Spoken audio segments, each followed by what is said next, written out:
Where's the lens? Phrase is spick and span, not spick and spam. Okay, we're off to a great start.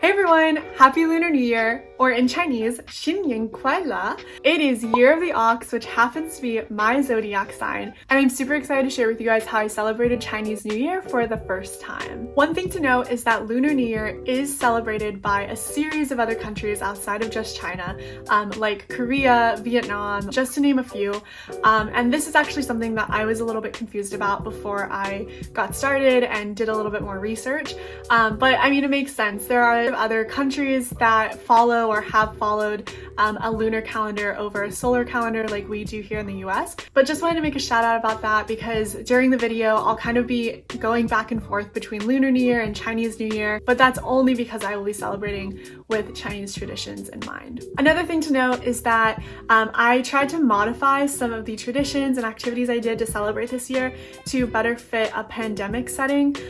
Normally this is a time when I'd love to have family and friends surrounding me and cooking a huge feast similar to Thanksgiving or Friendsgiving like I've done in the past, but I felt like that's definitely not possible with the spread of the virus.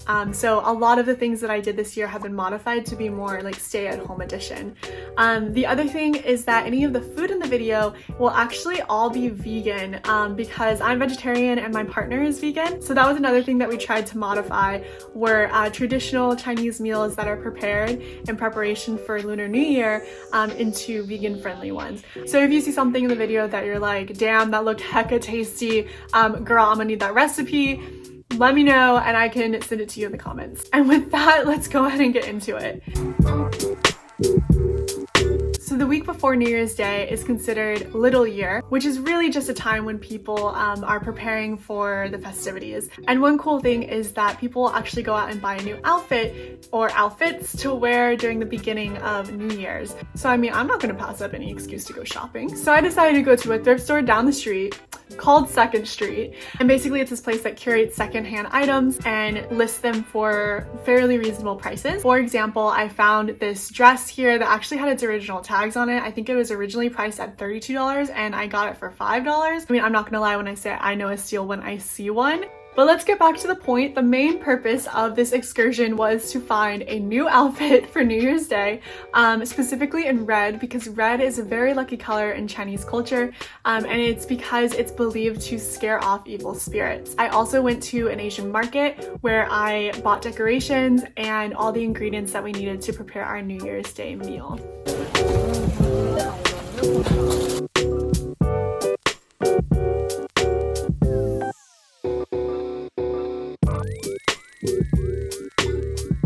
So fast forward to the night of New Year's Eve, and we had realized that New Year's Day had definitely snuck up on us. So we finished up the rest of our preparations that evening as a true Gen Zer do. So for tonight, it is 7:57 p.m. on a Thursday, and we need to get this place in shape. You know, get rid of the year of 2020 out of this space. Clean the air, although we're not going to be opening our windows and doors tonight because it is raining outside. Necessarily because of anything specific to the nature of dumplings and spring rolls, but just because like they look very similar to like gold. Another fun fact that is similar to spring rolls and dumplings representing wealth because they look like gold is that mandarin oranges symbolize wealth and prosperity because the word for mandarin in Chinese sounds very similar to the word for gold in Chinese. Okay, so we're about to hang decorations, and it's funny because like they all have some Chinese characters on them and I could not translate them because I just started learning how to speak Chinese and read Chinese. So I actually had to message one of our friends who lives in Singapore and knows some Chinese and ask him to translate for us. And what's really, really funny is that the pictures that I started taking, the first couple that I sent to him were actually upside down. So that just shows, you know, how much I know.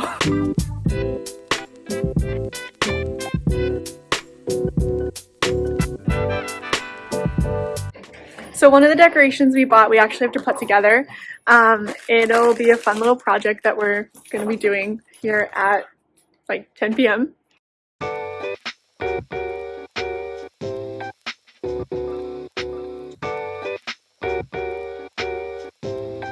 Yay! We made it!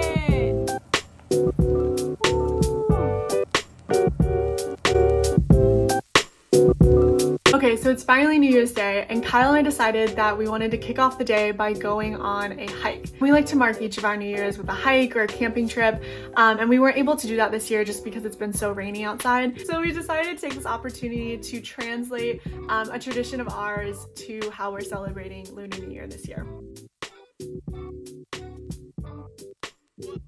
I also went to the store and bought some fresh cut flowers because I read somewhere that this is another way to bring liveliness and good fortune to your home. So traditionally, elders give young children or unmarried children red envelopes filled with money, or in Chinese they're called hongbaos. But since we didn't have any elders that we were celebrating with this year, Kyle and I still wanted to participate in the exchange of red envelopes. So what we did is we wrote letters to each other and then filled the envelopes with those and gave each other those instead. Lastly, the best part, in my opinion, food. So we did make hand-folded dumplings, two kinds, veggie dumplings and kimchi dumplings. We made spring rolls, we made longevity noodles, we made braised bean curd, mushrooms and broccoli, and also tangyuan, which are rice balls filled with either sesame or peanut fillings for dessert. And overall, everything was super delicious. I didn't take a whole lot of footage for the rest of the night because I was too busy getting fat and happy and just enjoying my time with a couple of friends for the rest of the evening. So for Lantern Festival, this is kind of the final celebration that marks the end of Lunar New Year. And after this festival is typically when people go back to work and things kind of typically resume as normal. Unfortunately, I wasn't able to attend a Lantern Festival in person this year. However, I did attend a Lantern Festival back in 2018 with a few of my closest friends. So I'll just reminisce here on that magical, magical night, wishing that I could be participating in something like this again now and hoping that I can do this sometime in the next couple of years again.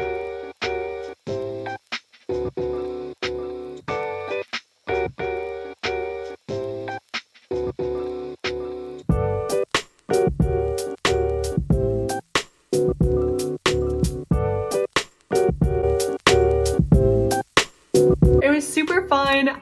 Thank you so much to everyone who I reached out to with loads of my dumb questions. I appreciate you guys so much for just encouraging me every step of the way and just providing your helpful tips and tricks. Let me know in the comments if you celebrated Lunar New Year this year, how you celebrated, or if you haven't but you're looking forward to celebrating next year. I am definitely hoping to make this a new tradition of mine and continue to share it with my friends and family for years to come.